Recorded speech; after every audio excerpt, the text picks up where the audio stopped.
Tributes are paid to a giant of English football, Jimmy Greaves, who has died. He was a prolific scorer for clubs he played for and for his country, scoring 44 goals for England. At Tottenham Hotspur, where he had a long stint in the 1960s, he was remembered today by players, officials and fans. He could score all sorts of goals. He was a beautifully graceful footballer and a wonderful finisher. Back on a life in football and beyond. Also on the programme, the knock-on impact from rising gas prices as retailers warn of another threat to food supply chains. Back to campus, but how much face-to-face teaching can university students expect this year? And the first entirely amateur crew of a spacecraft touches down safely after 3 days in orbit.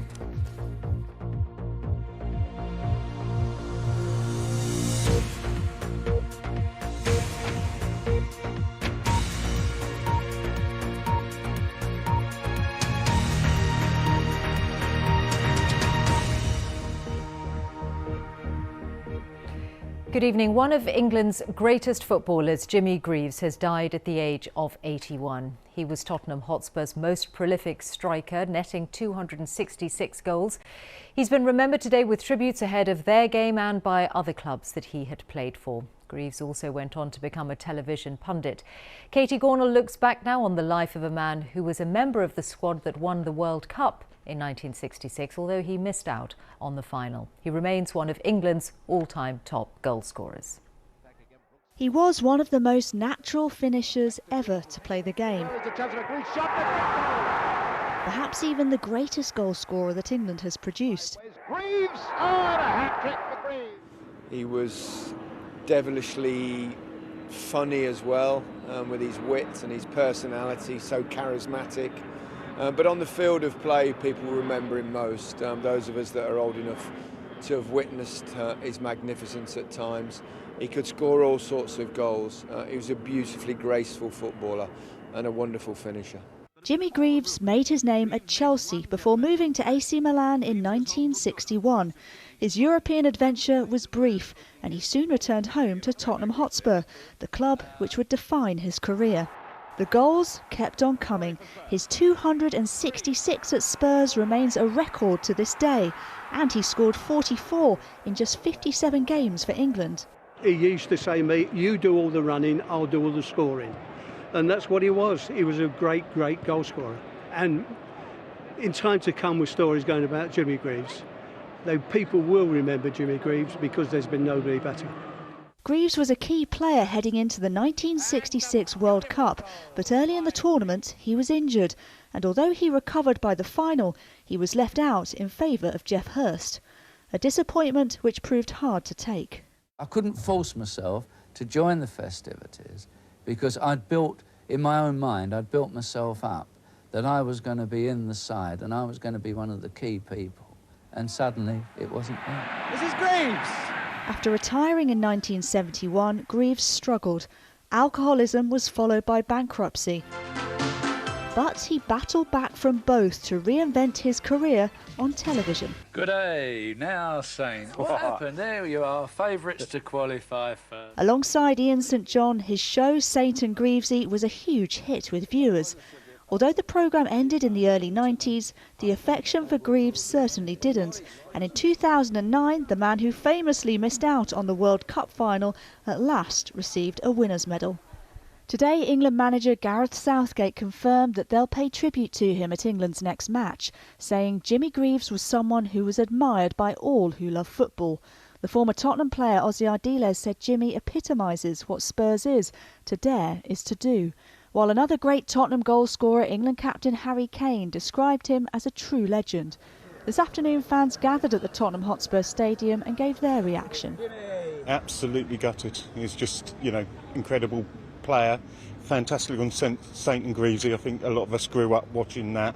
He'll always be remembered for the great footballer that he was. His record, goal-scoring record, absolutely stands up against anybody. Perhaps fittingly, Spurs hosted Chelsea this afternoon. There was a minute's applause both here and at West Ham, another club where his popularity endures. Greaves said all he ever wanted was to play the game and play it well. At times he played it better than anyone and made it look so easy. Jimmy Greaves, who's died at the age of 81. Consumers are being warned today that there may be less choice in the products that they see in supermarkets if issues with a shortage of carbon dioxide aren't resolved. It's used in the packaging of food as well as cold storage, transport and animal slaughter. And supplies have been affected by the knock-on impact of wholesale gas prices going up. Here's our business correspondent, Katie Austin. The food supply chain has already been under pressure as firms struggle to find enough workers, including lorry drivers. Now, manufacturers and supermarkets say a shortage of carbon dioxide threatens the supply of some products. The gas is crucial for a variety of uses, including the production and packaging of meat and keeping salads fresh. Towards the end of the week to come and into the following week, we're going to see really serious consequences. And I would think that by the middle of next week, so 10 days' time, we would see a really, really big hit to poultry production, to pig producers, and probably increasingly in the other sectors, so in packaging materials and in bakery and drinks. At the root of this problem is a huge increase in wholesale gas prices. With energy so expensive, 2 large fertiliser plants have halted production, and carbon dioxide is a byproduct of their operations. The global boss of the company behind those plants came to the UK today and met the business secretary to discuss options for getting them going again. Another consequence of high wholesale gas prices is that some small energy suppliers have gone bust and more are expected to. For large, prudently run companies like Octopus, we bought our energy long in advance. So I think the real problem is for those companies which are smaller, maybe less prudently run, who are buying their energy now. Ministers have insisted there's no risk to supply. A significant part of our gas supplies comes domestically. The imported gas primarily comes from countries like Norway. So we are secure in that. But of course, when it comes to prices, there will be concern as well. But we have the energy price cap. We have the warm homes discount to protect people at this particular time. There'll be further discussions tomorrow between the business secretary, energy companies and the regulator Ofgem, which says it's working to ensure consumers continue to be protected. Katie Austin, BBC News. The Liberal Democrat leader Sir Ed Davey has said that his party can win seats from the Conservatives in areas where traditional Tory voters have been taken for granted. At his party conference, he's attacked the government's handling of coronavirus, trade and climate change. He's also proposed a system of catch-up vouchers for parents to spend on helping children recover learning lost because of the pandemic. Here's our political correspondent, Jonathan Blake. His party may be far from centre stage in British politics, but Sir Ed Davey made the most of his first speech to Lib Dem members in person since elected as leader last year. They've taken a once safe Conservative seat in a by-election since then, and he thinks they're onto something. We heard it loud and clear on the doorsteps, in the high streets, in the cafes, from people who had voted Conservative all their lives, but now feel completely let down. Betrayed. He accused the Tories of an abuse of power and rallied members to help remove them. The electoral arithmetic is clear. These Conservatives can't be defeated next time unless we, Liberal Democrats, win Tory seats. Boris Johnson will stay in Downing Street unless we throw him out. This is a heavy responsibility. The main policy focus was education, a call for £15 billion to help pupils catch up post-pandemic and money for parents to spend directly. A third of the education catch-up fund should go to parents directly, in the most radical empowering of parents ever. Parents should get catch-up vouchers to spend on what they want for their child's education. This was a head-on attack against Boris Johnson's Conservatives designed to appeal to those who want to remove them from office. Lots of talk of fairness, decency and a focus on education. His party's convinced that's a strategy for success, but it's voters he has to win over. Surrey is just the sort of place the Lib Dems have their eye on. Esher and Walton has long been a safe Conservative seat, but there's hope here that can change after the Lib Dems came a close second at the last election. Well, it's now a marginal seat, and that's very exciting. I was Lib Dem. Yeah. Don't know what you were, to be I was fair. Conservative, but we'll be voting next time. You'll probably be Lib Dem again, I suspect. Probably. I do need to look into it. I don't really know who the Lib Dem is out here. I suppose I'm a natural Conservative. That's about all to say. A natural Conservative? Yeah. Would you consider voting for the Lib Dems? No, not at this point in time. 1, 2, 3. The Lib Dems are encouraged and emboldened by their recent success, but know they face a long path back to political prominence. Jonathan Blake, BBC News. And now to the latest coronavirus figures, and there were 29,612 new infections recorded in the latest 24-hour period. That means in the last week an average of 29,624 new cases per day. Hospital figures showed just over 8,000 people with COVID being treated in the UK as of last Thursday. Another 56 deaths have been recorded of people who died within 28 days of a positive COVID test. The average number of deaths per day in the last week is 143. On vaccinations, 89.4% of people aged 16 or over have had their first jab, and 81.7% are now double jabbed.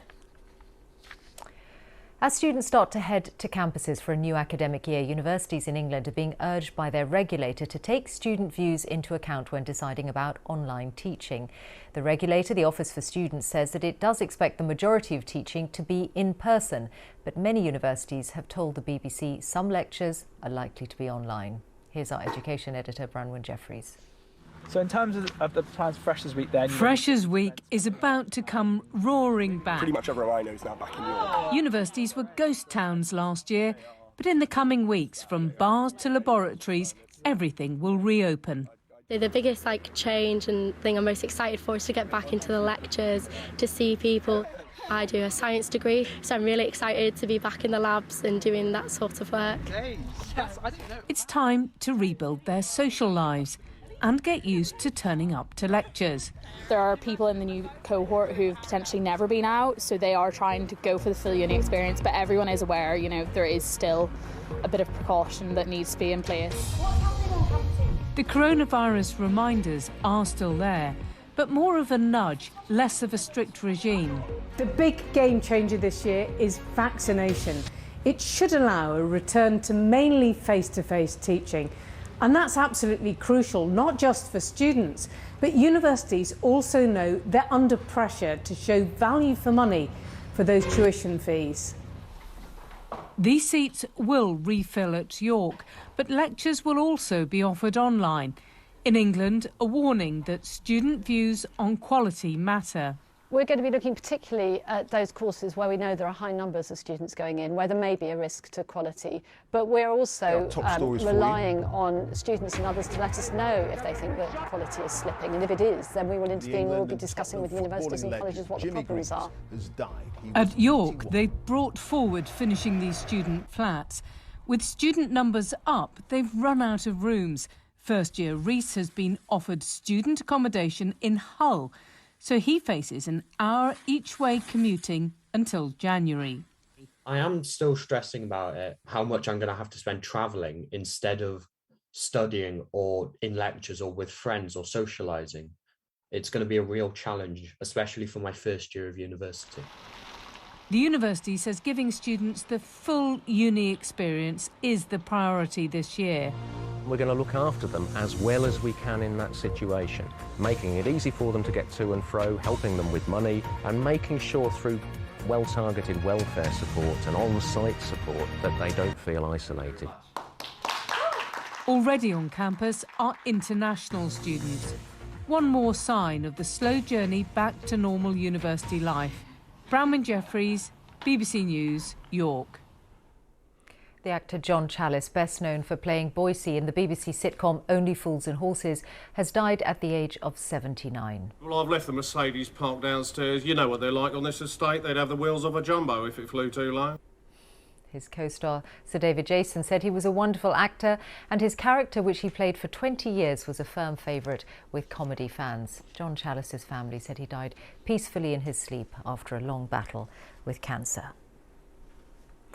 4 space tourists have returned safely to Earth after spending 3 days in orbit in a capsule owned by the company SpaceX. They were the first all-amateur crew to go into space with no professional astronaut aboard. As Duncan Kennedy reports, their craft landed in the Atlantic just off the coast of Florida.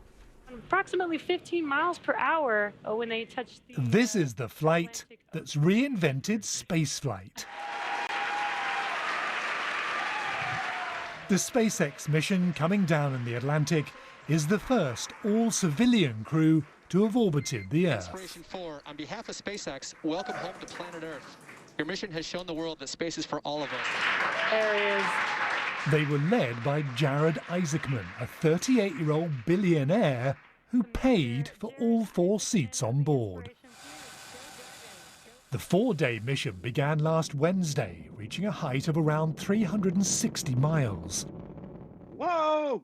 Among the crew was a cancer survivor, Hayley Arsenault, who made the most of the craft's uniquely large window. We can see the entire perimeter of the Earth, which is so beautiful. The crew did 6 months training, but it was the onboard computers that controlled everything, except the floating toy dog. I think the idea is that there is an awful lot that still needs to be accomplished in space. There's an awful lot of it, and we know so little about it. And there may be some really interesting answers to questions we've all been asking for a long time out there. SpaceX is run by Elon Musk, swapping astronauts for highly trained amateurs in a new world, an outer world of space tourism. Duncan Kennedy, BBC News. That's it from us for now. We're back with the late news at 10. Now on BBC One, it is time for the news where you are. Goodbye.